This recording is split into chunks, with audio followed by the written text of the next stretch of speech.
and welcome to episode 4 of the Inspired series, delivered by the official digital technology partner of Cricket Australia, HCL Technologies. My name's Mel Jones. I'm from Fox Cricket, and I've thoroughly enjoyed bringing the first of the 4 series to you. And today this is going to continue with 3 other leading parts of the Australian all formats teams in that matter, for Steve Smith, Marnus Labuschagne and Beth Mooney. For those who have been with us on this series, you'll see that we're doing things slightly different today. We're out of studio due to lockdown here in Melbourne, so this webinar is fully virtual. For those of you like myself in lockdown, we are certainly thinking of you. For all of those in our audience not in lockdown, we hope that you're enjoying yourselves, staying safe most importantly, but also doing all the right things, because believe me, you don't want to be in my shoes at the moment. Before we begin, and on behalf of HCL Technologies and also Cricket Australia, we would like to acknowledge the traditional landowners in which this webinar is being hosted today. The Wurundjeri people of the Kulin Nation here in Melbourne, the Gadigal people of the Eora Nation in Sydney, and the Jagera people of the Turrbin Nation in Brisbane. We pay our respects to their elders past, present and emerging. For those new to HCL, HCL is a leading global technology company that helps global enterprises reimagine and transform their businesses through digital technology transformation and empower them with technology for the next decade today. As we dive into Cricket Australia's ecosystem of cricket, business and life through a range of personnel, including players, legends, coaches and executives. Their stories are also HCL stories. So far in this series, we've covered leadership. All 3 captains of the Australian team were on: Tim Payne, Aaron Finch and Meg Lanning. We then led into the very enjoyable and all the banter around the joy of cricket with Elisa Healy, Pat Cummins and Nathan Lyon. The last one that we had, the third one of the series, was talking all things women's cricket with one of the legends of the game in Belinda Clark, Australian cricketer Rachel Haynes and Jodie Hawkins from the Sydney Sixers. Cricket is perhaps one of the most ruthless and unforgiving, but also humbling games in team sport. Rain can wash out an unlosable match. Players can score a century and take fifer in a losing match. You're in the middle of your best innings ever, seeing the ball beautifully before you get run out by a dodgy call. The additional pressures on our modern day cricketers, the advances in technology, broadcast exposure, plus media and social commentary, means they face ever-increasing levels of adversity in the game, which means that they have to find their own ways of overcoming them. At a community level, society is currently meeting its own adversity, and like a cricketer, we're trying our best to be united in tackling these unique times, knowing we can only really move forward by our own individual contribution to doing the right thing. In this episode of the Inspired series, entitled Inspire Within, we are seeking to go beneath the superficial of our guests' hardships, identify their source of inspiration to keep moving forward, and talk about the lessons and methods of resilience they have learned along the way.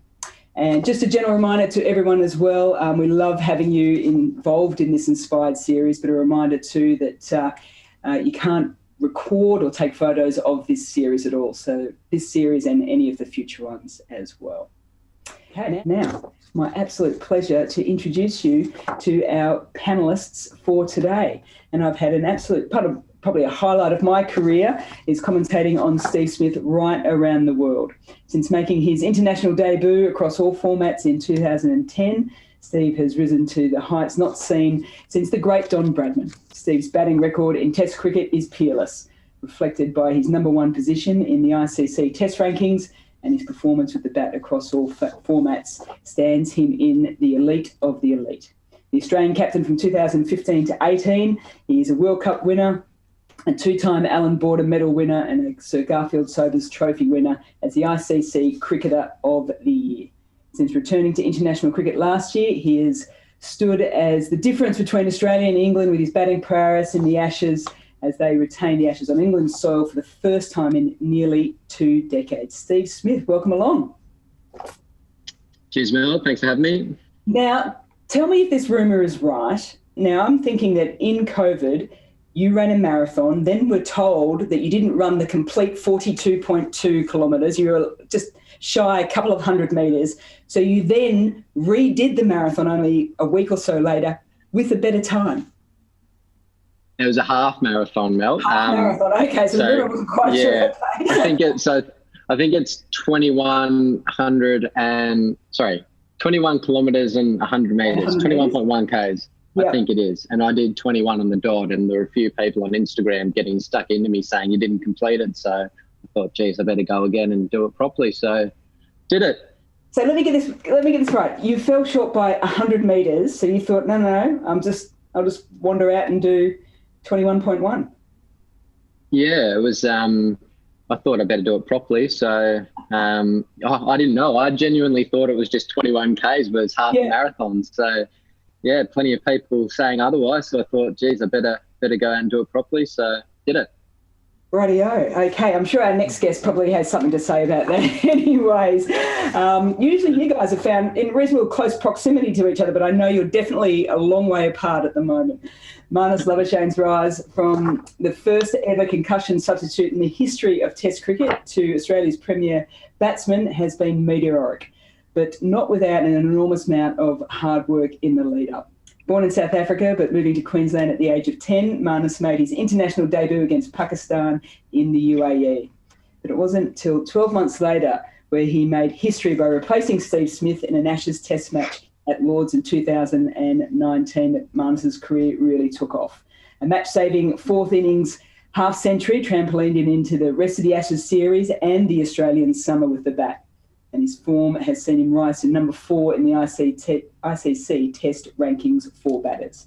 He rounded out his 2020 summer pre-COVID shutdown by making his ODI debut in India and then scoring his maiden one-day international century just 45 minutes from his birthplace of Klerksdorp in South Africa, and claiming the Australian Test Player of the Year award from sunny, well, I was going to say sunny, it's not, it's raining, but a lot warmer than Melbourne, Brisbane. Welcome, Marnus. Thanks, Mel. Thank you very much. Yeah, a bit of rain around today, which is a rare case in Brisbane. Now, I was gifted recently, and I thought of you two, Steve and Marnus, straight away. I was gifted this recently. I would love to know, Marnus, you got something very similar over the Christmas period. Have you opened it up? Have you had a bit of a play of Test match cricket yet? Oh, no. We've done more than that. We've actually played Test matches on tour together, I think.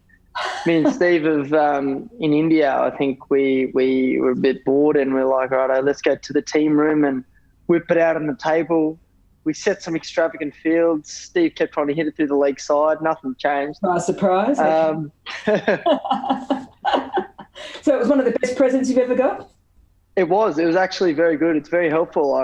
I'll probably be taking it on tour if we go away again. So it's definitely something, if you're in lockdown, playing a bit of Test cricket inside's definitely the way to go. Fair enough. And our third guest is also in Brisbane at the moment, but she might be making her way over to Perth in the next month or so. Might not like the title also, but is an out-and-out superstar of the Australian women's cricket team. Beth Mooney is now one of the world's premier players for the all-conquering Australian women's cricket team in all formats. Beth made her international debut in 2016, despite having spent time around the Australian team that had won the Ashes series and a T20 World Cup in 2014. And since 2017, Beth has never looked back, claiming the ICC T20 International Player of the Year and ICC Emerging Player of the Year in that year. A star of the Women's Big Bash League, Beth is no stranger to team success, being a member of the Brisbane Heat's back-to-back WBBL titles, as well as the 2018 and 2020 T20 World Cups and the 2019 Ashes win as well. And to top it all off, she, of course, top scored with 78 in front of a jam-packed MCG during the Women's World Cup final a couple of months back as well. Now, I mentioned that she might almost be in Perth. We're trying to get used to probably seeing you in a little bit of orange this year, Beth. Now, Marnus might have a bit of words to say to you, not playing for the Heat this year. How has the news fallen in Brisbane? Yeah, there's been a bit of chat thrown already at training and things like that. ASICS have just unveiled their new female cricket shoe, and it's got a bit of teal on it, which I'm not too happy about anymore. So, yeah, there's been plenty of chat, no doubt about that, and I'm looking forward to getting out there in the orange. Just very quickly, the last episode that we had in the Inspired series was all about sort of the women's game. How big a moment has it been launching the first ever women's cricket spike? Yeah, massive. I think it's a different world for young girls out there today, being able to walk into a shop and buy a shoe that actually fits them. And, you know, a few of the girls at training this morning rolled it out. I, you know, put it on myself. So, you know, it's the game changer, isn't it? I think it just goes to show the leaps we've made in the game in the last sort of 18 months to 2 years. It was a really long process, but one we're extremely proud of. Yeah, no, I would have loved a pair when I was playing, that's for sure. Okay, guys, we're going to get into things here. I think to start with, probably over the last 5 to 6 years, resilience has kind of been that buzzword in sport. And we talk about resilience, particularly around athletes who have come off quite a high and have hit a bit of a low, whether it's been on field or off field, and then have managed to get back there again. Even though we hear the word quite a bit, I think it probably means something slightly different to different people. So I'd love to get a sense from each of you what resilience means to you. And Marnus, I might start with you. What does it mean to you as an athlete? I really think, resilience is probably, it really, for me, it probably means, you know, standing up when the situation is tough. I think that's, you know, I think many people are resilient in day-to-day life, but I think when you actually see resilience in sport, you know, you always talk about people that are finding a way when it's really difficult, and they're able to show resilience in a tough time when people, you know, I think we always associate, you know, Steve Waugh as a very resilient player. You know, he took blows. You know, you think about when he played in the played against West Indies. You know, he took blows to the body, and he shows that toughness. Now, I think that's kind of how I grew up understanding resilience, is being able to go through a difficult time and actually come up on top. Yep, I like that. Beth, have you had to deal with some moments probably right throughout your career? What does resilience mean to you? It means a lot of things. I think Marnus summed it up pretty well there, actually, for someone that got a C- in English. So I'm not sure about that one. No, I think it's bang on the money there. I think it's just your ability to bounce back as well as adapt to whatever situation's in front of you, whether it's good or bad. You know, as cricketers, it's not really a game that you're too successful in too much of the time, unless you're Steve Smith or Marnus, I guess. But yeah, it's just the ability to be able to bounce back and make sure you can have the capacity to succeed regardless of what's in front of you. Very smart there too, Beth. Have a go at Marnus and then, you know, make him feel good at the end of it. The old negative sandwich. Old negative sandwich. I might let people know that Marnus did say that he got a C in English, so it wasn't Beth just making things up before the series started. Steve, do you think it's something that you can learn, or is it something that you learn as you're going along? What does it mean to you? Yeah, I think resilience is certainly something you can learn, and in a cricket sense, I think it comes with experience as well. I don't completely agree with Beth. Marnus and I certainly do fail. We are, you know, being batters in cricket, it's almost a failure game. You're in a failure game. Like you fail probably more than you succeed. So being able to bounce back from those failures and I guess don't let them get you down too much. Yeah, just being able to sort of roll with the punches and trust what you're doing, trust your preparation, and know everything's going to be okay is important. So, yeah, I think resilience for me is just about being able to bounce back from setbacks and just staying the course, really. Yeah. And that failure part that you mentioned there, Steve, because I would say that your failure batting and someone else's at clubland is probably completely different as well, isn't it? So. Resilience can sort of, I suppose, kick in, whether it's you might think that you failed hitting an 80 because you didn't quite get the team over the line in comparison to going out for a duck. Yeah, I guess the failure is different for everyone. You know, I feel as if I get 40 or 50, I feel as though I failed. You know, for me, 0 to 50 or thereabouts is a failure. So yeah, that happens a lot in our game. So you've got to move on and just, yeah, like I said, trust your processes and don't let the failures get you down too much. Just move on, trust what you're doing, trust the way you're practicing, and have faith in the process. So there's having faith in the process, and I'll give this question to all of you as well. And Beth, I'll start with you, give you a little bit of thinking time. Is the psychology of inspiration and motivation. I think both those words have an internal and external driver. So the external driver of motivation is, you know, getting records, a certain amount of runs, a certain ranking within the ICC setup, financial reward, all those sorts of things. The internal driver for inspiration and motivation is more about sort of the satisfaction and the enjoyment of it. Beth, for you, is there one that drives your playing more over the other, or is it an equal balance? Good question, Mel. Tough one. I think it's pretty equal. I think, you know, as Steve really astutely put there, everyone's different, and, you know, failure looks different for everyone, just like motivation and inspiration looks different. So for me, I get really disappointed if I don't improve day to day and don't challenge myself and put myself in uncomfortable positions to improve. So for me, that's what motivates me is cricket's a game where, yeah, like we said, you fail a lot, but you're also given lots of opportunities to get better and lots of different scenarios to get better in as well.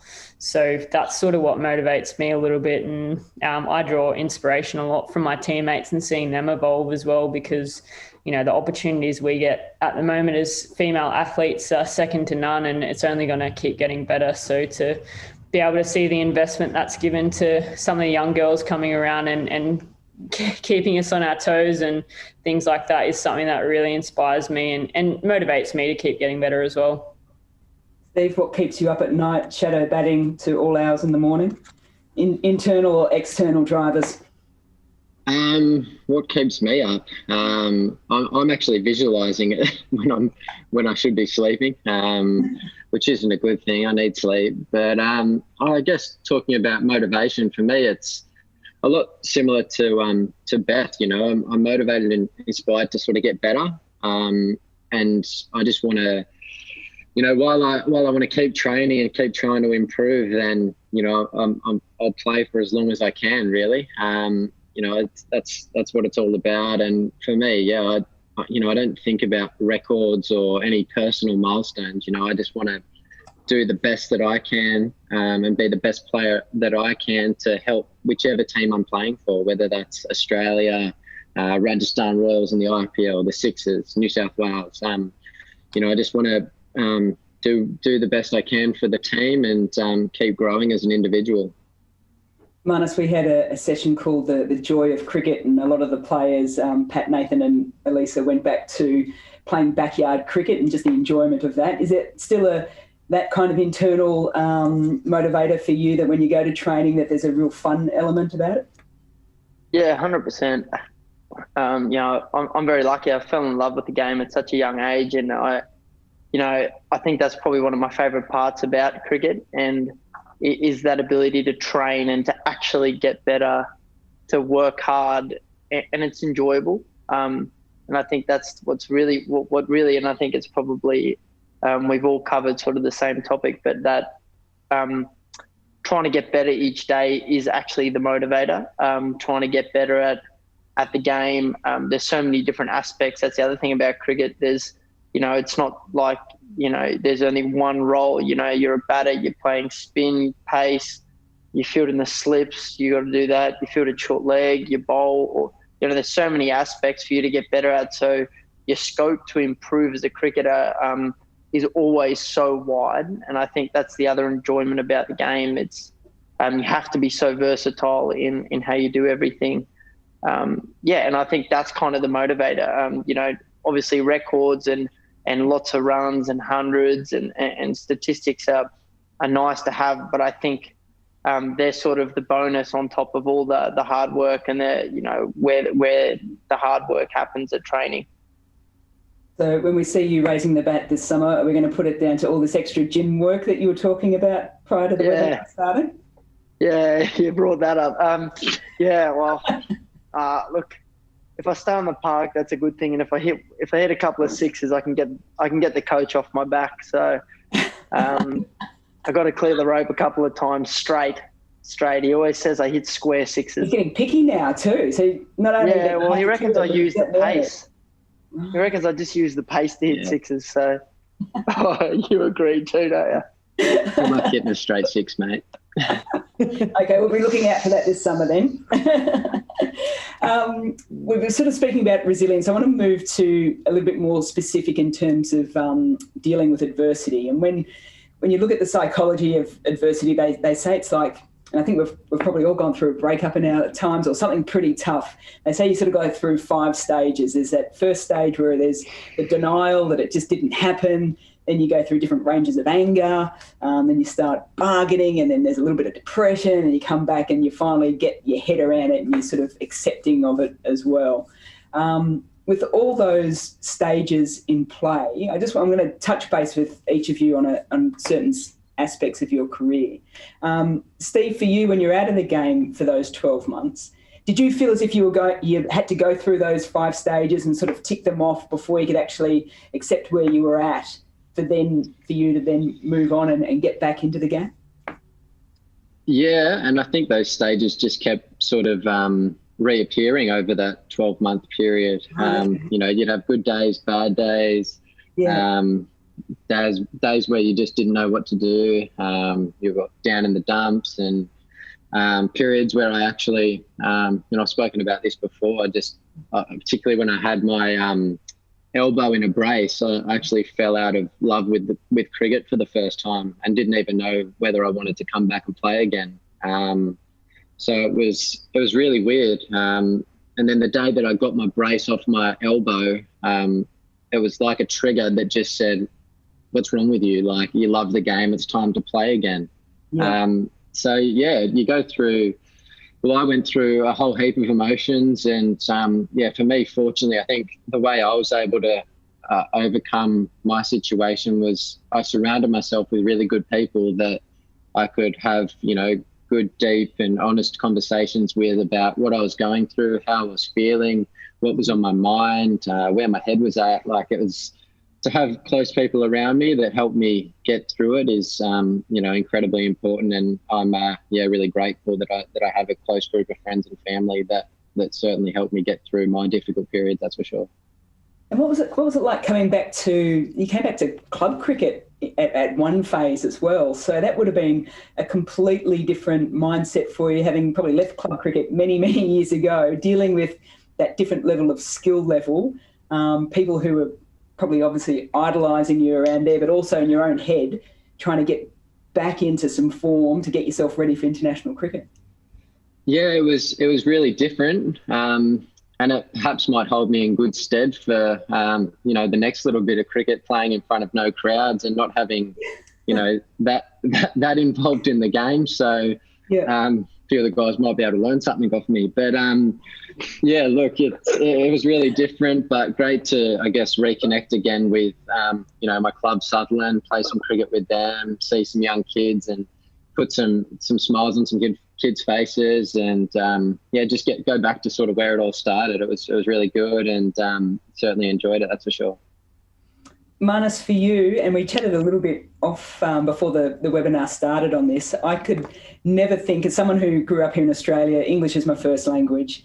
Growing up in Melbourne, pretty multicultural city, so I met a lot of people who arrived and didn't have a word of English. You were in that exact same boat. So to come from South Africa, only speaking Afrikaans, trying to settle into a different cultural setup in Brisbane and the like, that must have been an exceptionally tough period for a young child. Do you think having to deal with all of that actually has helped build up your resilience over the years?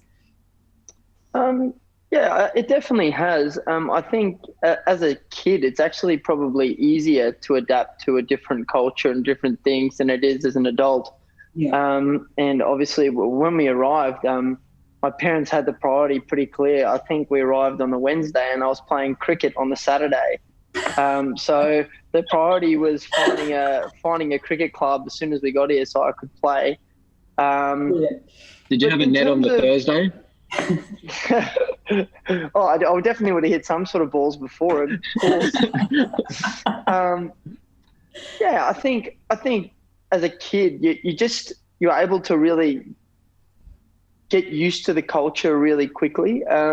You learn how to communicate with other kids because I think kids are probably not as good at hiding their emotions at that age. So you can kind of communicate with people. It's a really honest communication at such a young age. And as I obviously got a bit older and was able to learn the English, that was the hardest part, was actually the in-class learning. I think the actual, in the playground and learning off other people and kids was never the issue. I think it was the actual education and the learning of maths and English and that sort of stuff that was probably the challenge. But my priorities were probably set in another area at that stage already. So I was sort of just getting by. Right, so you're saying a C for English, but an A for phys ed. Is that what you're saying? That's it. No, the A for phys ed, 100%. Okay. Prac. A for prac. A for prac. Perfect. C for theory. Beth, for you, when you first started off in the Australian team, there was a lot of touring without a lot of playing. That must have been a tough place to be in because every cricketer wants to just get out on the park. How did you deal with that? That must have been sort of that cycle of sort of frustration and anger at times as well. Yes and no. I was probably my first sort of couple of tours, that T20 World Cup in Bangladesh, I was sort of thrown in as an injury replacement for Jodie Fields. So I knew I probably wasn't going to play, and that's probably a worse frame of mind to be in, to be honest, because I should have been prepared to play and I probably wasn't because I hadn't learnt that was what you were supposed to do. It was a bit of just a tour to train and get fitter and everything like that. And that's been pretty well documented. But the following year in the Ashes, that was pretty tough coming in and just training and, wondering if I was ever going to play for Australia, if I was just going to go on every tour and run drinks. And, I sort of got home from that trip and was like, I'm just going to be an all right domestic player. I'll probably never play for Australia. They don't rate me that much. So I'll get myself a dog and that'll be totally fine. I'm happy just being on the domestic circuit. And then, a couple months later, I played my first game. So I probably had made peace with the fact that I wasn't going to play. And then that actually took away from putting pressure on myself to make the team and play my first game. And that's probably what got me there in the end, I guess. There was a moment too that you were wanting to go over and play in the UK and Matthew Mott, the Australian coach, said that you weren't quite ready for it. How much or how difficult is it to have those hard conversations with people that are in and amongst the Australian setup that have the power to pick you and not pick you? How hard is it to have those conversations and get the meaning out of it to inspire you to push on? Yeah, I guess Motty's been a godsend for the Australian team, probably, in the fact that he does have those tough conversations and is pretty honest. I don't think he's that comfortable doing it, but he certainly builds those relationships to be able to have that, which is probably the most important thing. But, anytime you want to do something to improve your game and it doesn't quite align with the people that I guess are calling the shots is quite difficult to hear. But at the same time, it was looking back, it was probably a catalyst for me for a lot of things in making sure that I left no stone unturned and gave myself the best opportunity to be a successful cricketer in the Australian team for an extended period of time and not just sort of come for a bit and then sort of flake out and not be as successful as people had thought I had the potential to be.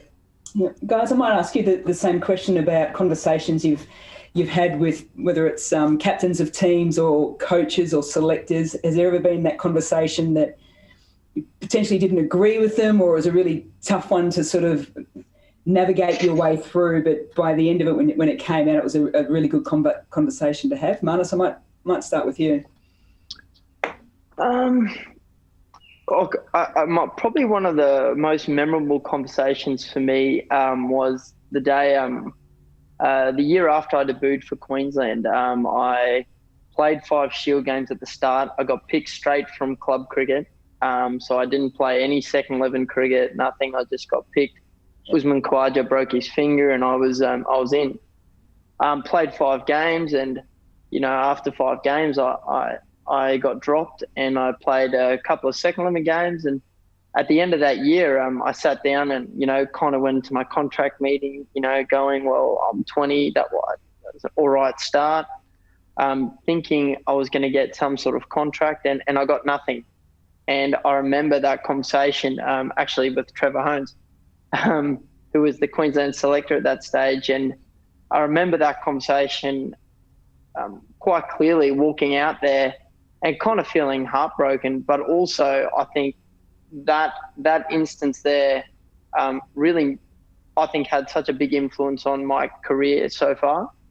It really motivated me to take ownership of my own career and actually go, righto, I need to actually, if I want this, I need to be my own motivator. I need to drive myself, and no one's going to just help you along the way and give you easy opportunities. So I thought that was a tough conversation, but looking back, it was probably one that I needed at that stage. Although when you're 20, you're pretty devastated, but at that stage, looking back on it now, that was probably one of the best things that's happened to me. Steve, toughest conversation you've had that's actually led to some positives down the track?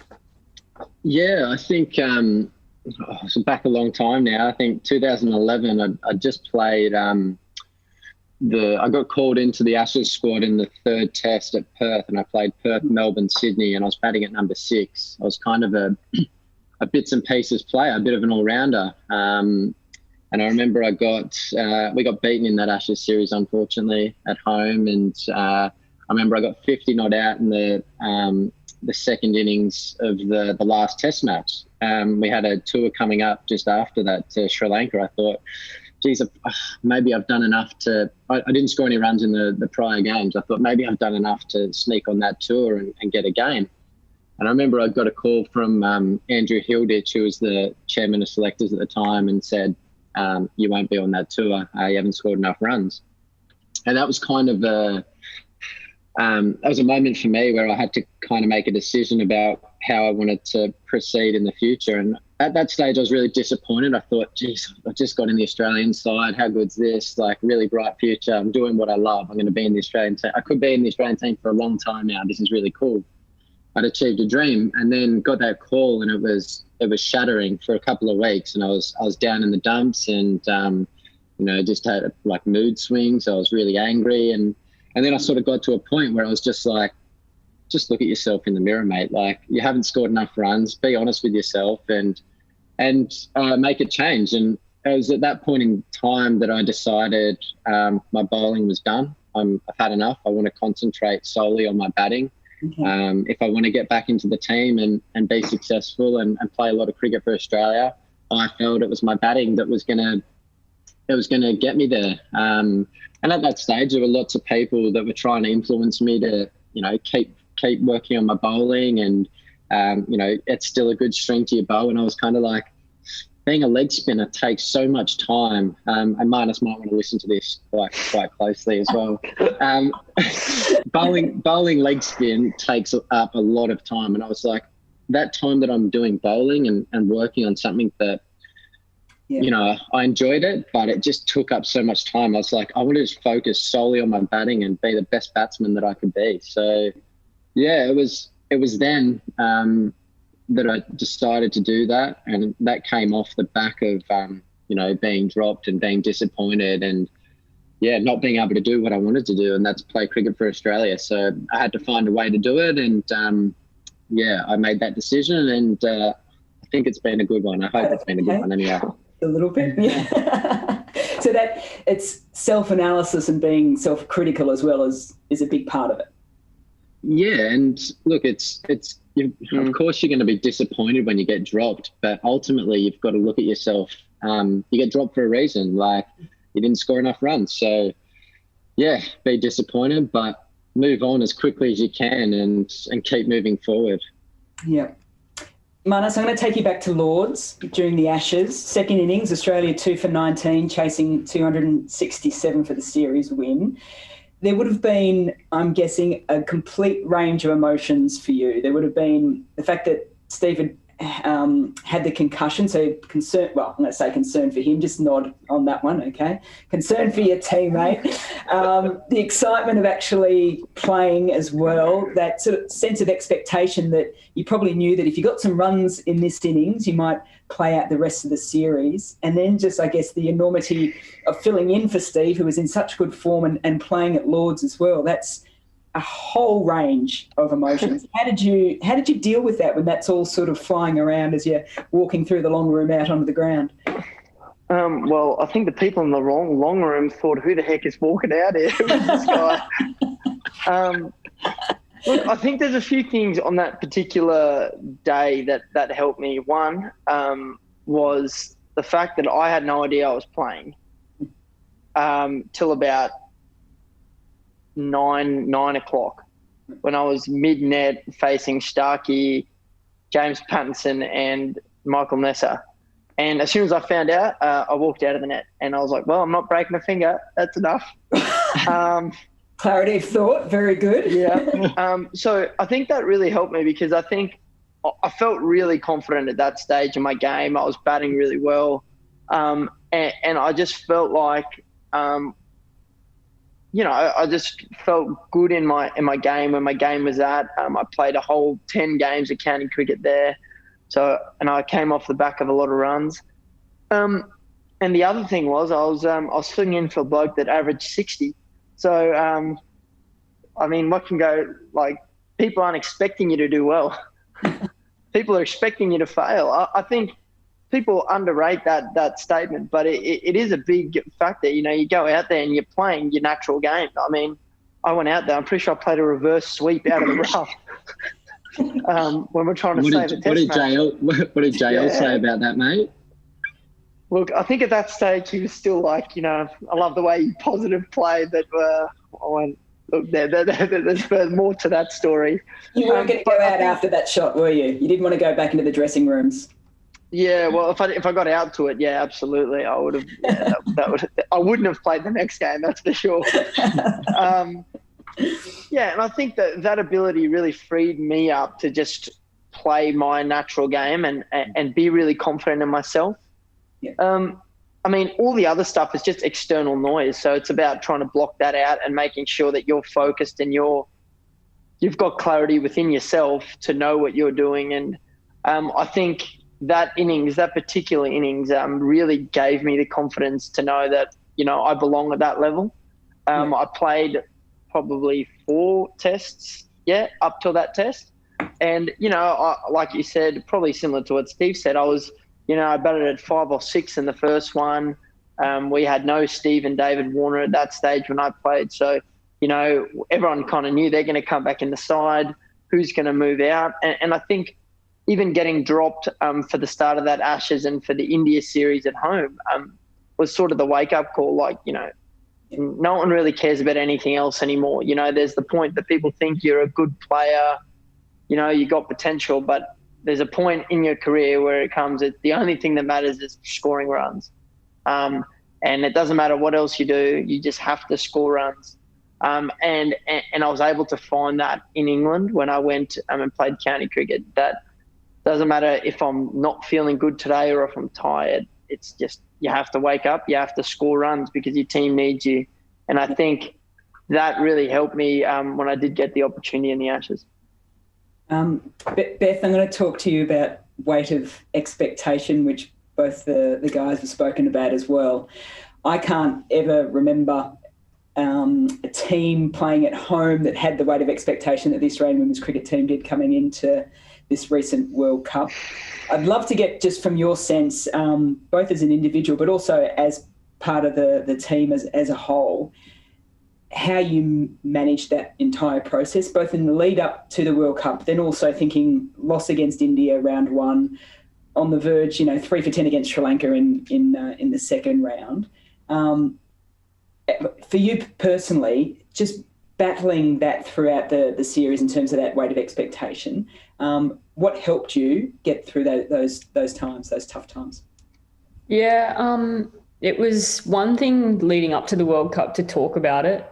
There was a lot of stuff from the public, in the media, just people walking past you in the street talking about, the World Cup final and how good's that going to be, having 90,000 people there break the world record. And, the group was really good actually, because we spoke about what responses we could say, and, we've got to get there first, and we're in a tough pool. And I'm a bit like Steve in the sense that I don't sleep much when there's a bit of cricket going on. And I certainly didn't sleep a whole lot that tournament because of all the obstacles we sort of passed along the way. But for me, it was just about, it was a T20 tournament.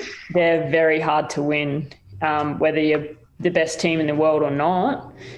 You've still got it's basically a knockout competition. So we knew we had to be on our game every game, whether it was the first one against India, which we knew was going to be very difficult to win given the conditions we were playing in. And then obviously essentially the quarterfinal against New Zealand before the semi.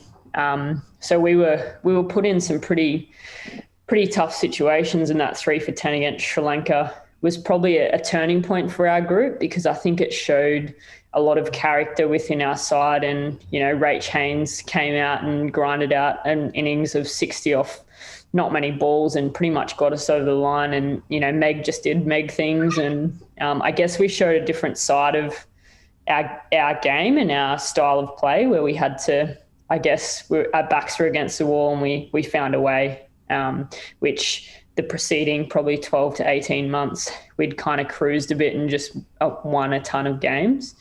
So that sort of helped with the pressure and the expectation that we were getting. No, we got this. We're battle hardened. The public's expecting us to win, but then we're expecting ourselves to win as well. So anything after the Sri Lanka game and the India game and the rain in Sydney was pretty much a bonus for us, because there were plenty of times where we thought we weren't even going to be there at the end. I have babbled on far too much. I've been thoroughly enjoying listening to these guys talk about all things resilience. It's now time to turn it over to the audience. And here's a good one to start with. It's from Amar. What do you do outside of cricket to switch off mentally? Steve, I might start with you, because you talk a lot about getting yourself in the bubble. So you get yourself in a bubble when you're out there batting. Is it a different type of bubble when you're away from cricket? Yeah, definitely. Try and switch off as much as possible. I find it really hard in the middle of, say, a test match to switch off. But, outside of that, in just normal time, I've sort of been learning guitar for the last 2 years. What's your go-to song? At the moment, I'm learning Sam Fisher, This City. Yeah. Nice. Yeah. So that's all right. Guitar's not handy. It's not next to you at the moment? I don't know where it is. That's me saying it's not coming out. Other than that, a bit of reading. I like to run to clear my head. Gym, I find that clears my head. And then I love playing tennis when I get the opportunity, away from cricket, when cricket's not on. Federer or Nadal, what side do you sit? Oh, Federer, absolutely. Favourite athlete of all time. So speaking of inspiration, he's a bit of an inspiration for me as well. Just like to get away from the game and just cruise around and get my head out of the game, that's for sure.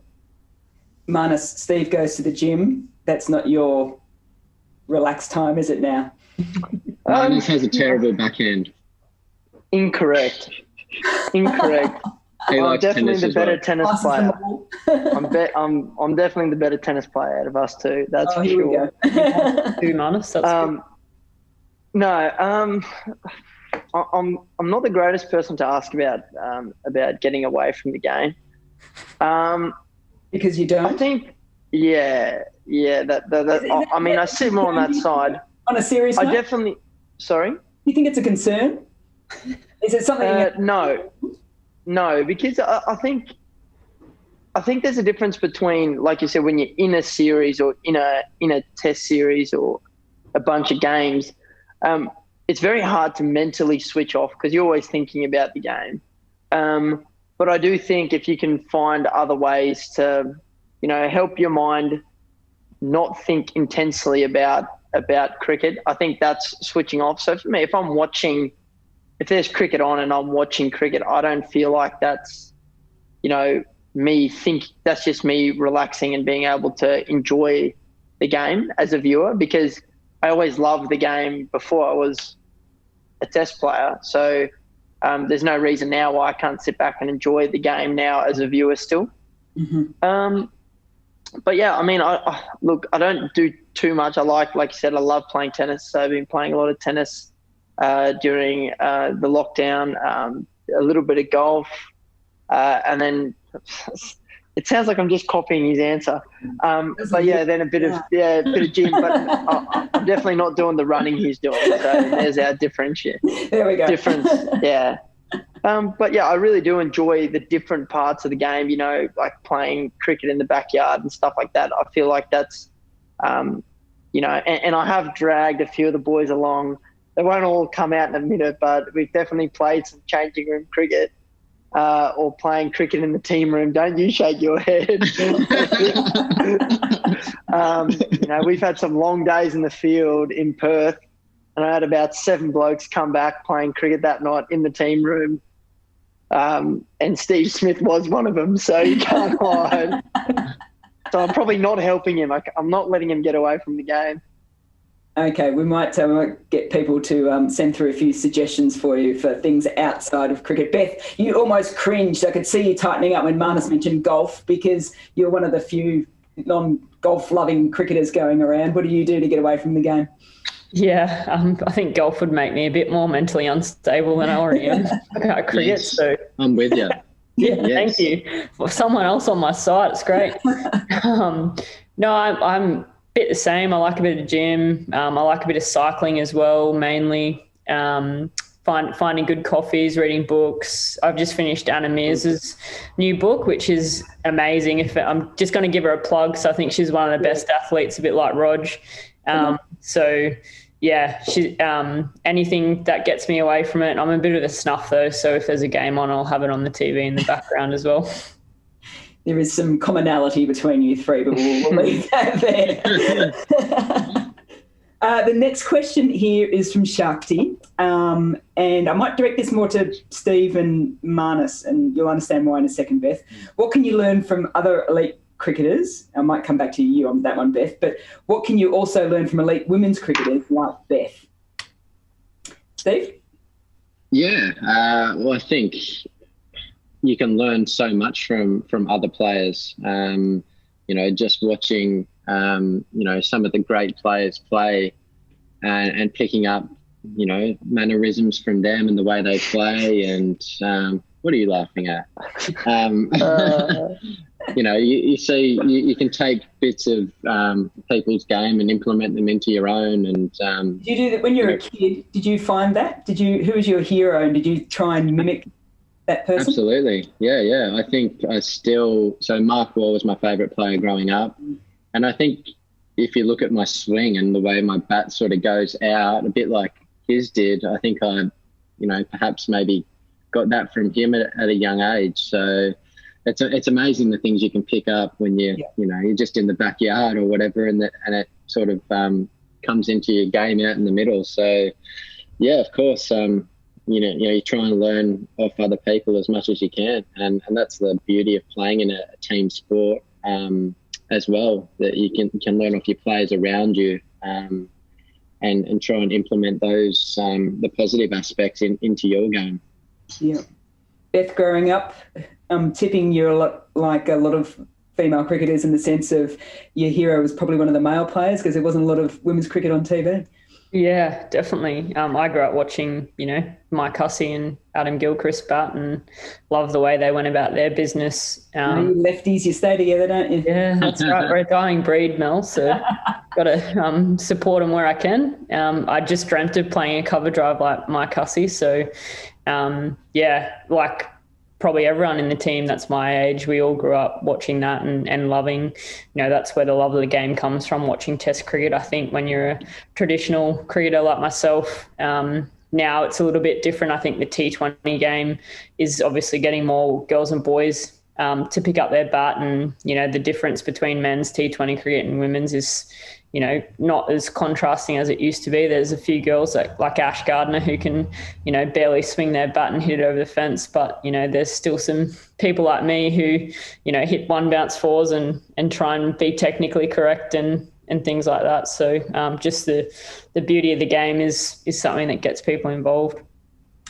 Marnus, your challenge for the summer has been to hit straight sixes from Justin Langer. So who amongst the elite cricketers are you looking at to try and pick up some tips? Well, definitely not Steve, that's for sure. Sorry, Steve. Sorry. No worries, mate. I've learned a lot from him.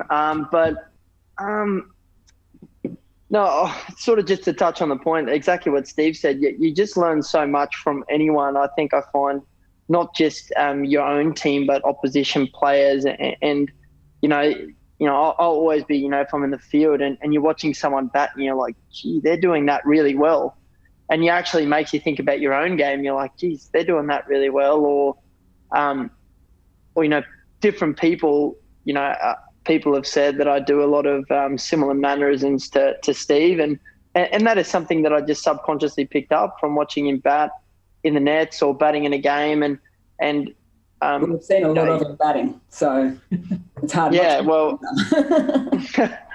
and like I said, I think, with obviously the best players like Steve and Virat Kohli, that they've definitely got a different energy at the crease. They come to the crease and it's, and you almost learn those things from those people. And that's kind of what experience does from them. You as a younger player that comes into the team sort of picks that up and you go, okay, I need to add that to my game because, they're doing it. And it sort of goes all the way back to when you were a kid and you watched, when I was watching Jack Callis bat, used to sit in the garage and copy what he was doing, or was Ricky Ponting or Damien Martin, don't move your feet and throw your hands at it, or, whatever that was. But you always did that as a kid. So there's no surprise now that you playing cricket, that you're still doing that, but just, as a professional.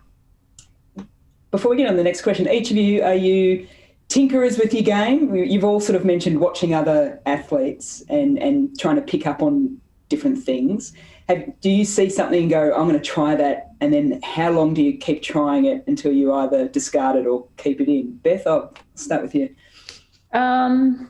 Yeah, probably similar to what Marnus and Steve has said. I think I'm a bit of a fan of the game. So when someone's coming out and whacking it like they do, I think, oh, gee, I wish I could do that. But I just like to add not so much technical stuff, but, different positions on the crease and things like that to make the bowler, think twice about where they're bowling, what position I can be in, to open different areas of the ground as well, making sure I can be in a position to hit it anywhere I want, regardless of what ball's bowled. So sort of tinkering with that kind of stuff more so than anything in particular. Yeah. Steve? Well, I tinker with my grip pretty much every session, but not by choice. I just forget how to hold the bat. So which would baffle so many people. That would just blow a lot of people's minds, I think. It blows my mind, don't worry. Yeah, same. It frustrates me to the nth degree. Yeah. But yeah, look, I guess I've made sort of little bits of tinkering over my whole career. I used to just stand still. Now I move about a metre across the crease. So that's gradually got bigger and bigger over time. And I kind of pick things up every now and again, and it's probably more a feel thing than a visual thing. And then I've been doing it for a long time, so I kind of just add things here and there. Golf clubs have got those moulded grips. I've got one sitting behind me at the moment. You would never think of just trying to put a moulded grip on your cricket bat. Well, it was actually one game. it was before the 2017 Ashes, and we were playing in a Shield game at Hurstville, and I completely lost my grip, and then I found it in a game. So I got the umpire to get a thick black texter, and he was marking on my grip where my glove was sitting. So it was it was a bit different. I don't think the umpire had ever done that before. So that was... And for you, Marnus? Yeah, exactly. I think I change stuff all the time. I frequently get, people saying that I think too much. But I definitely, change stuff all the time. If it's pre-movements, there's times that, we've been batting in the middle and, I'd go to Steve, what do you reckon? And he said he's doing that. So I'm like, oh, well, I'll do the same. And I'm not actually joking. That's true. Joking. It's true. I actually remember we were facing Ben Stokes at Old Trafford. And I was like, what are you doing? You're so far across the stumps. And he just goes, well, he can't get me LB. I was like, well, fair enough. And I went there and I proceeded to do the same thing. But yeah, I think... Please tell me neither of you got LB in that test match. I don't think he did. Yeah, I did actually. Did you? Oh, yeah. But not to him. Right. Oh, no. Oh, yes, I did. Joffre got me. But yeah, I think I'm always changing, and I think that's the part as a young kid I struggled with the most. I always wanted to be a perfect cricketer. I wanted to have the perfect defence, the perfect cover drive.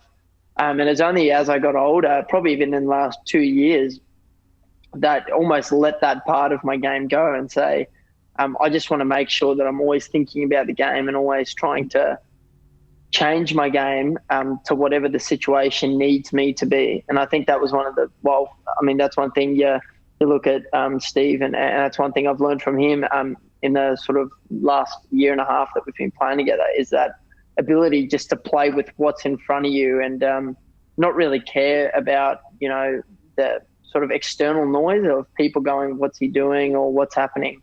Just playing what's in front of you. Doesn't matter what the circumstances are. Okay, last question, because we're just about to hit the hour. There's a couple here, so apologies we haven't got through all of them. But this is for Maven, from Maven to all. How do you react when you go out and it's not your fault? So Steve and Marnus will probably have a bit to say on each other here because they're in the change rooms together. So Beth, are you a relaxed kind of character? You just gently, quietly go into the change room and take your gear off? Yeah, pretty much. I give myself to the rope or the boundary to, say some choice words to myself in my brain and then just let it go and think about how I'm going to be better next time. But certainly don't go hoiking my bat across the change room. I've seen that happen a few times from my teammates, so don't want to do any damage. No, fair enough. Right, Marnus? I'm trying to think. It really depends the situation. I think if you did watch the Test documentary, my first game I was on the documentary, I did throw my bat. So that's, I got a few messages from people going, don't throw your bat. It's not your bat's fault. So yeah, I'm not a big blow up person. But I do get, as a kid, I was horrible. I was horrendous. Tim Payne was an angry ant as a kid as well. I was horrific as a kid. And that occasionally comes out, but as a kid, I just was really bad at dealing with my emotions when I got out. So, there was maybe not bats thrown, but pads or helmets or gloves. So, that was definitely a good trait that I learned not to do. Okay. So you mellowed in your older years. This is nice. Yeah. Steve? Chilled kind of guy? Who's that? If you get given out and it's not, you didn't hit it or you got burned in the middle of the pitch, your reaction? Oh, what are you laughing at? Review it. Yeah, I'd just review it, yeah. So I think I've had my moments in the change room when I've got out. that's for sure. But yeah, I get more angry at myself when I make a mistake. So yeah, if I get a good ball or something, it's pretty rare. I reckon we get ourselves out more often than not. So I think if you get a good ball and you just cop that on the chin, I won't be that angry. But if I make a mistake, I get pretty upset at myself. So I hate someone else being out there scoring the runs that I should be scoring. So that disappoints me. So yeah, I've had my moments in the change room, but I've also, I think, got better over the years as well. Yeah. I actually think it's worse, Mel, when you're fielding and in the women's game, especially, the umpire doesn't give it out when it should be out. That's when I lose it a bit. I'm like, are you serious? You didn't see it in front, below the knee. You're joking. And we've seen that reaction many times because you're the wicketkeeper and you're front and centre on screen. Yeah. Guys, we've actually gone a tick over time. I cannot thank you three enough for your insights this afternoon. It's been absolutely brilliant. I'd like to thank each and every single one of you. And if any three players could get through this uncertain time that we have at the moment with COVID and when are we going to play, when we're not going to play, all those certain things, I think what you've described over the last hour in terms of your resilience and getting in bubbles and talking to people that are genuine with you and having those hard conversations, I'm pretty sure that by the time the first game comes around, you'll be all ready to rock and roll. So to Steve, Marnus and Beth, thank you so much, guys. Thanks for having us. Pleasure. Thank Steve, you. We are expecting a song on the guitar the next time, though, if that's okay. Wouldn't have thought so.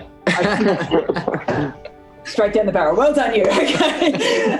Please keep an eye out for everyone that's joined us in today. Please keep an eye out for the communication on the next of the Inspired series. It will be the Coaches Roundtable.